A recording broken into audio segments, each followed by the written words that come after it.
Hey guys, Mike from St. Louis, getting ready to make a review on these plate carriers. I have many opinions on these.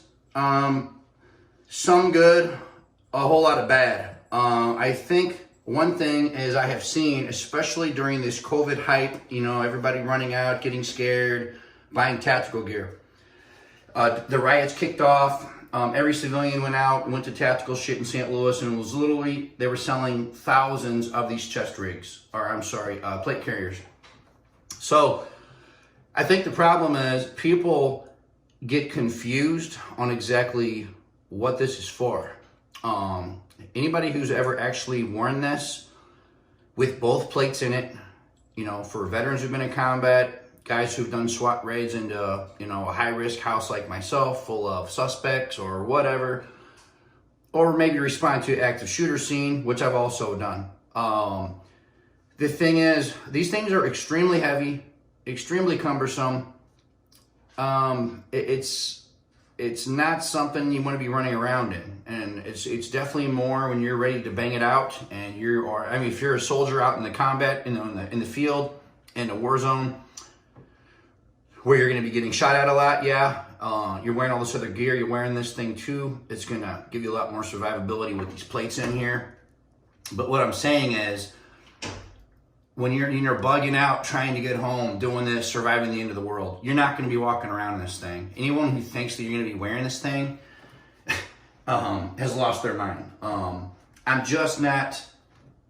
I'm just very realistic, and from my training have learned that this is for specific scenarios. If you're going in to raid a house, if you're going in to capture someone, if you're in some huge gun battle, hopefully you're in shape enough to wear this, where you have the strength, the endurance, the muscular power to run, duck and cover, shoot back, fight, whatever, wearing all of this, because this is going to add up by the time you're carrying all your gear, actually have your mags on here and everything else.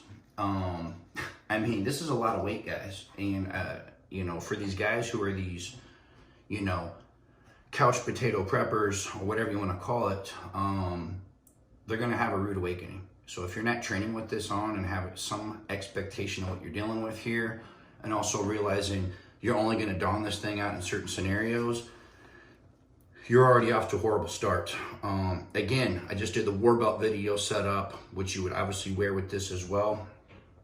And for those of you who've never even bought this gear yet, the way that's going to look is, if you are a human, this is going to be on your waist, down below, and it's going to ride where your normal belt is, and your plate carrier is going to be sitting right above that. I will leave that there for a moment. And again, so you're talking about more gear and weight.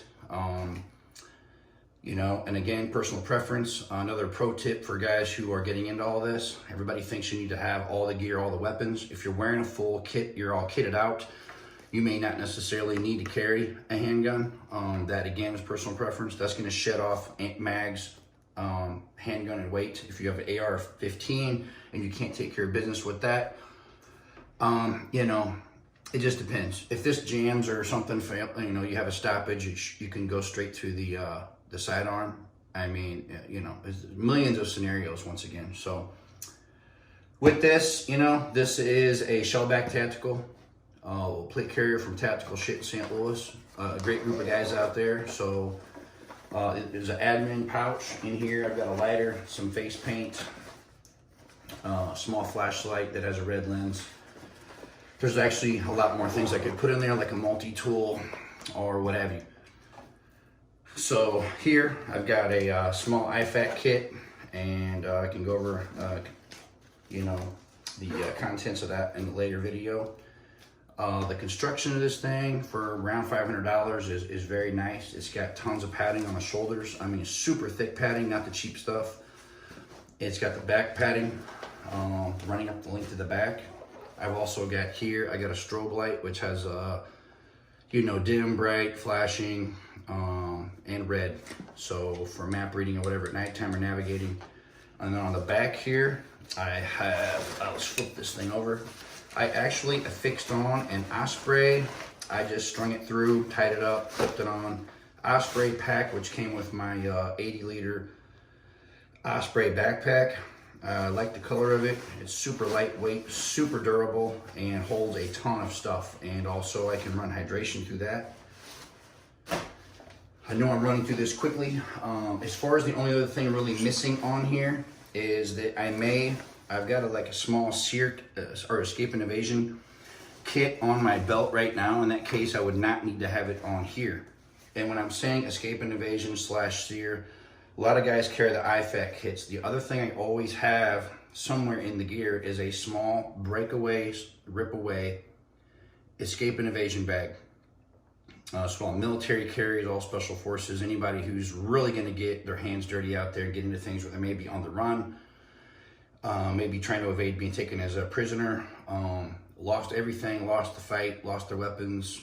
You know, you're in dire straits and you need the bare minimum things to survive off of. So that bag, you can also find those contents online, what the SEALs carry in their escape and evasion kits. There is literally a checklist of everything from saw blades, bleach drops, moleskin patches for blisters. There's a whole list. I always try to make sure you have a small kit somewhere that has, like I said, at the end of the day, if you only have that, you can survive off that. Space blankets, the whole deal. So the only thing missing on here, I would say that a lot of people would carry would be some type of blade. And again, I was just showing there's not a blade on here at the moment. I've seen guys carry everything from on the front of their clipped on, something like this Cold Steel Recon 1 lock blade knife. If they want to go light on weight, you're not going to be knife fighting like everybody tries to sell you on YouTube. If you're knife fighting guys, you're probably about to be dead anyways. So it's not going to be like Call of Duty at all out there. Here's another knife, Anza knife. I can do knife reviews later on my, I love this knife, bought it in North Carolina. The blade's all right, doesn't have quite the texture I like. It's a little, does give you some grip, but it's also, I could see it being a little slippery, slick, slippery, whatever. So, you know, I don't know if maybe change that out later or get some work done on that or something to get some grip. But here's what I had on here before. I've also had this on the war belt, kind of on the big side, lightweight, Cold Steel Tonto, CPM 3V steel. If you guys have never purchased Cold Steel knives, I can tell you that super soft, rubbery grip, super strong grip on this thing. The blade is, give you an example, this Anza knife. This is on the scary sharp level right here.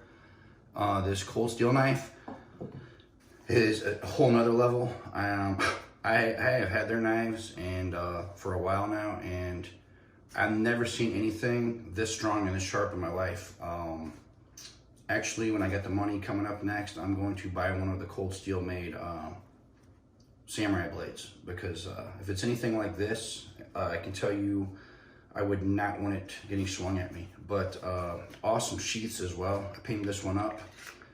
This has the all the little lanyard and tie-on straps. You can shove it in somewhere. You can tie it on, fix it on a belt, chest rig, whatever. Again, I'm a tall guy, I've got long arms. If I do have to pull a knife on someone, I don't want to pull out a short blade and have to get in close to the guy. If it is a last resort, I want to be able to have even this extended reach, and also with this tip, I'll be able to go through any kind of vest or clothing and protective gear if you're going straight in. So again, it's a whole other topic when you get into the knives, but that just gives you a quick overview of some of the blades I would use. And again, this is based on my 20 years police, tactical, sniper, SWAT experience. All the stuff I would carry. I'm gonna keep pumping out videos. I'm gonna keep layering on everything I would use, go bags, assault packs, everything. So, all right guys, stay tuned.